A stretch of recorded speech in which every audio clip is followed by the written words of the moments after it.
Je pense qu'en rappelant tout ce qui est si vrai dans notre expérience d'une vie de prière, cela aura pour effet désiré de nous aider à reconnaître qu'à l'avenir, notre vie de prière ne se développera pas si l'ennemi peut l'empêcher. Et pour qu'elle se développe, pour que nous la vivions, il nous faut prendre une position.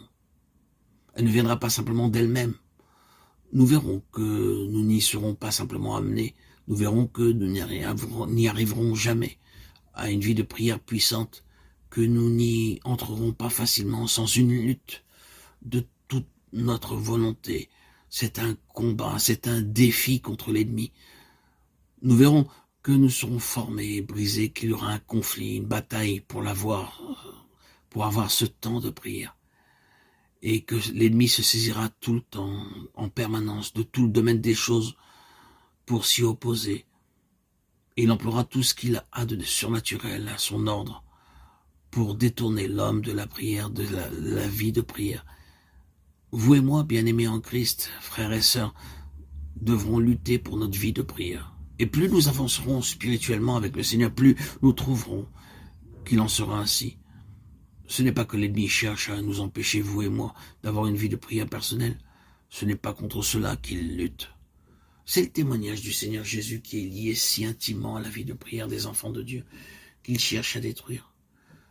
Vous et moi, en tant qu'individus, êtres humains, nous n'avons pas grand intérêt pour l'ennemi.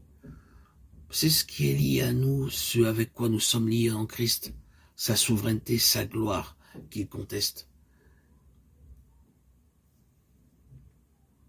Un croyant qui vit une vie de prière peut terrasser l'ennemi. Un croyant impliqué dans la prière effraie l'ennemi.